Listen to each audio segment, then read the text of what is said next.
Gopi Kallayil, Chief Evangelist, Digital Transformation and Strategy at Google Board, advisor to the CEO Plato. He works with Google's sales teams and customers and helps grow customer brands through digital marketing. In his prior roles, he worked as Chief Evangelist for Google+, led the marketing team for the company's flagship advertising product, AdWords in the Americas and Asia Pacific, and the marketing team for AdSense, Google's publisher-facing product. While a consultant with McKinsey & Company, he has also led large information technology projects for global corporations in India, China, and the US.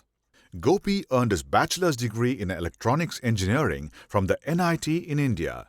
He received his master's in business administration degrees from the IIM and the Wharton School of Business at the University of Pennsylvania.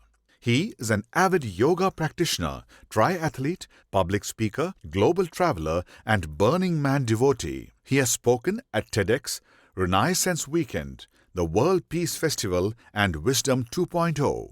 He hosts a TV program on cable and YouTube called Change Makers.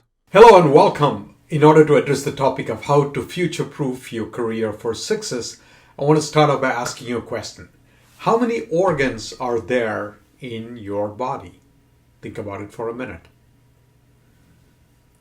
Now, if you're not sure, you can always ask Google, and Miss Google will tell you that there are 78 organs in the human body. And today I want to introduce you to the 79th organ in the human body, which is this little device that you hold in the palm of your hand, your mobile phone. And you might think, why do I call it the 79th organ? But it is in very many ways like the 79th organ in your body. It has a skin, you touch it, it responds. It has ears, you speak to it, it understands. It has a voice, it can talk to you. It has eyes because it can see things around you and recognize faces, objects, etc. And it seems to have this incredible innate intelligence because you can ask it almost any question, and it seems to be able to tap into the collective knowledge available to humanity and give you the best answer. And this little device that you carry in the palm of your hand has this enormous capability where it can give you directions if you're going from Chennai to Mysore. It can order food for you. It can call a car to your door to take you to the airport. You can pay at various merchants with it, so it becomes like a payment mechanism. And it's a source of endless music and entertainment and news and information, etc. All of this bundled into this very, very tiny device in the palm of your hand. And the reason I'm using this example is any one of the use cases that I just mentioned, ordering food, ordering a ride, finding a room to stay in when you travel, making your payment, access to entertainment, all of these have become entire subclasses of industries with its own career track. None of this was available 15 years ago. The iPhone itself was only introduced in 2007. So it is a very recent phenomenon, all coming from one tiny device you carry in the palm of your hand, with entire classes of industries and career streams that have come out of it, and all driven by human ingenuity. So I'm using this example, this one small piece of technology, as an example to showcase how much opportunity now exists in terms of career paths and career tracks that all of you have, that I did not have when I was starting my career years ago. So congratulations, you are stepping into this incredible array of opportunity. But that also begs the question, how do you navigate your way through all this? How do you future-proof your career so that you are staying in step with all of these opportunities and take full advantage? And to answer that question, I have 5 recommendations or suggestions. The first is pick a career track that gives you the most meaning and context. No matter what you pick, you need to have a sense of purpose. Now, this is a lesson I learned early on from somebody I respect a lot, David Pottruck. David used to be the CEO of Charles Schwab. When I joined Wharton as a young MBA student or grad, there was a series of talks that we had access to at Wharton where CEOs of big companies invited to come and speak to the students. So in my first month at Wharton, David Pottruck was one of the invited guests, and I got a chance to meet with him and have dinner with him later. And when we asked him about how he had made his career track choices, how he future-proofed his career, he said the first job he picked right when he graduated from Wharton was not based on prestige, was not based on the highest salary, but he picked the job that gave him the most meaning, context, a sense of purpose and fulfillment. And he said he did it for his second job and third job, and he kept doing it. And in each job, he outperformed because he was in love with his job. He had complete meaning and context in his job, and therefore that led to him becoming the CEO of Charles Schwab eventually. And I took that advice to heart, and I've followed it ever since. And I've always asked the question when I pick a job or a career or a project within a career, is this going to fulfill me because I see meaning and context in this particular role? Let me step back and give you an example of how it can be actually defined in the context of an entire company. If you were to look at the founders of Google, where I work currently, Larry Page and Sergey Brin, when they started the company in 1998, they came up with a mission statement that had just 10 words in it. And in 10 words, they articulated very clearly the meaning and purpose of the company, the mission of the company, so every employee could easily understand it. And those 10 words were: organize the world's information, make it universally accessible and useful. Organize the world's information, make it universally accessible and useful. And in those 10 words, it was very clear what was the purpose of that company. And what I've noticed over the years is how Googlers often take that purpose and meaning and contextualize it for themselves in their own personal way, so that it goes from a corporate mission statement to your personalized mission statement to you creating meaning and context in a very, very personal sense. Let me give you an example of that in my own sense. My roots go back to a tiny rice farming village in Palakkad, Kerala called Chittilancheri. It's a small village, mostly rice farmers. This is where my grandparents were poor rice farmers. My parents were children of two poor rice farming families, and they grew up very modestly, without electricity, without running water, without access to college education. And when they finished high school level education in the village, their education pretty much stopped. But they had aspirations for their 4 kids that we would go on to do other things in life, we would have better education. And thanks to those aspirations, their 4 children, me and my 3 siblings, went on to get 10 advanced degrees, including 2 from US Ivy League business schools, even though my parents had never set foot in America. So you might ask the question, what caused that kind of social mobility in one generation? And it was simply access to information. But when we were growing up, it was very slow access.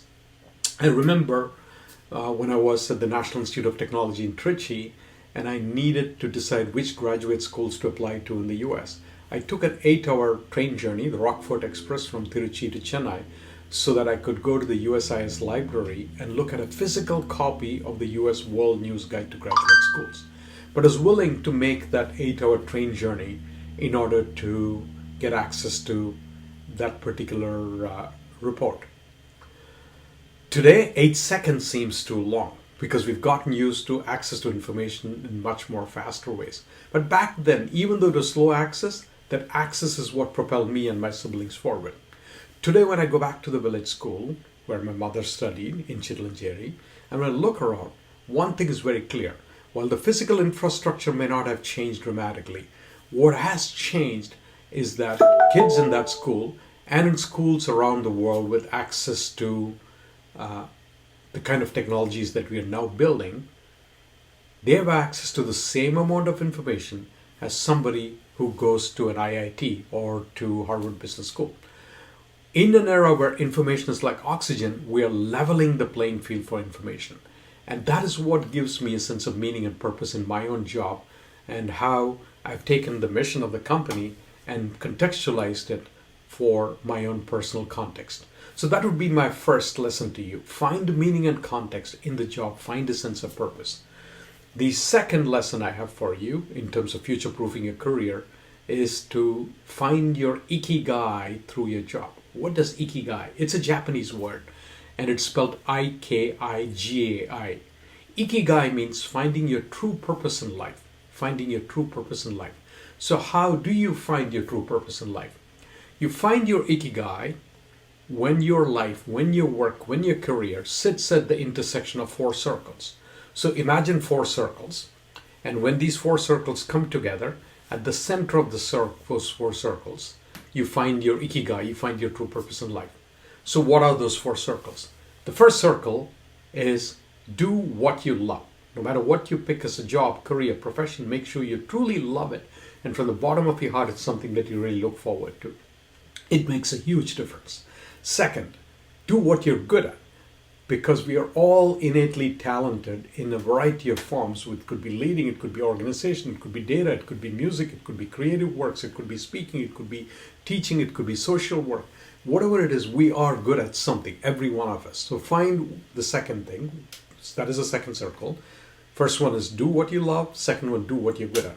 The third one, do what there's a demand for. Ultimately, whatever you pick as a job or a career, you want to make sure that there is a demand for that particular line of work. And that's what gives you then that sustenance you need. And fourth, do what the world will pay for. Not only should there be a demand for that service, but there should be a fair economic compensation. I'll just pause here for a minute. My screen went into sleep mode. I need to wake it up. There we go. So those are the four circles coming together. Do what you love. Do what you're good at. Third one is do what there's a demand for. And fourth, do what the world will compensate you for.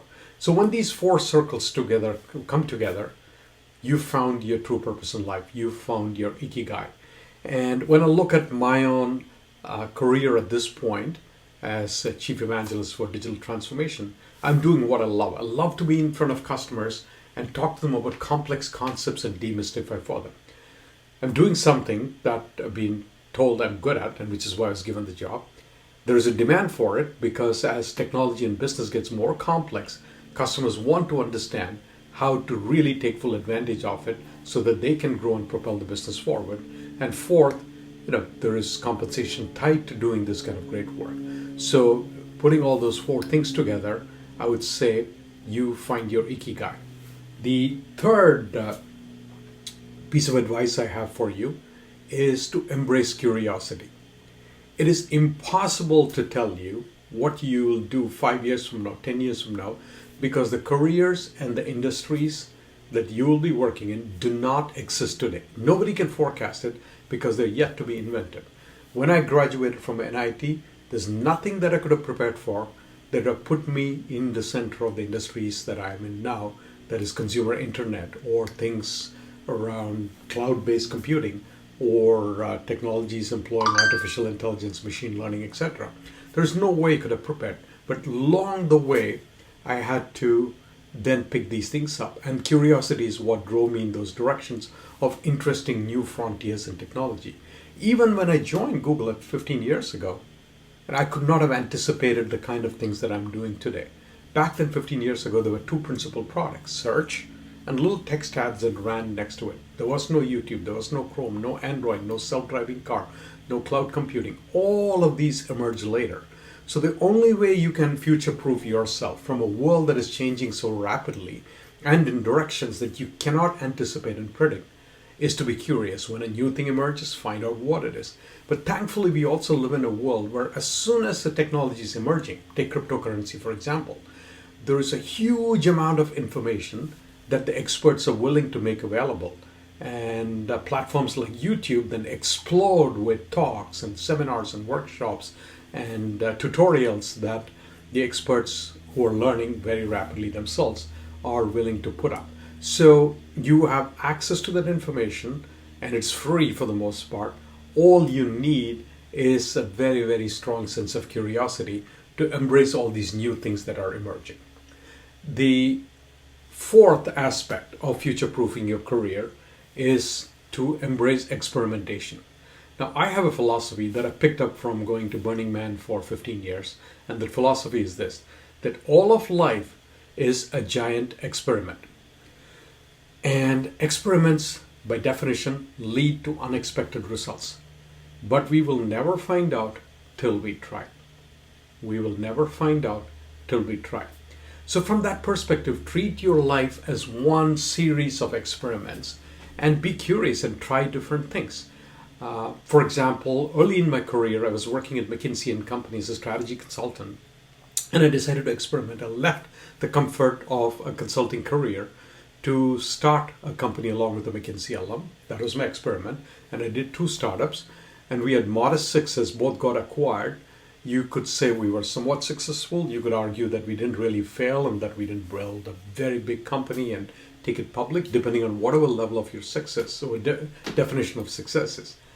But I can say this, that I did experiment with the idea of writing a business plan, fundraising, going to investors, taking a new concept to market, finding customers, proving that there is a use case for the concept we were building, etc., and having certain degrees of success. I learned a lot. I learned what it takes to write a business plan, to start a company. I learned what it takes to get that first customer, the 10th customer, etc.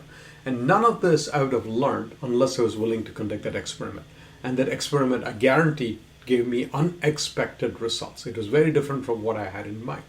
But I would never have found out till I was willing to conduct that experiment. So that is my 4th advice to you.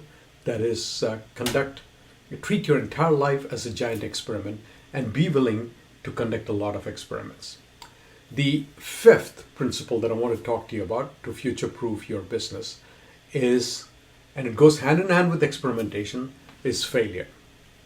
And in Google, there is a core principle of innovation called fail well. If you look at the entire array of products at Google, there are 9 products that have at least 1 billion people using them. Products like Search or YouTube or Gmail or Chrome, Android, etc. But what might not be known is that behind those 9 massively successful products are hundreds of products that actually failed, that some of which you may be available because it is in the public eye, but many of which you may not have seen because they didn't even get launched early on as we were trying to build it and dog food these products.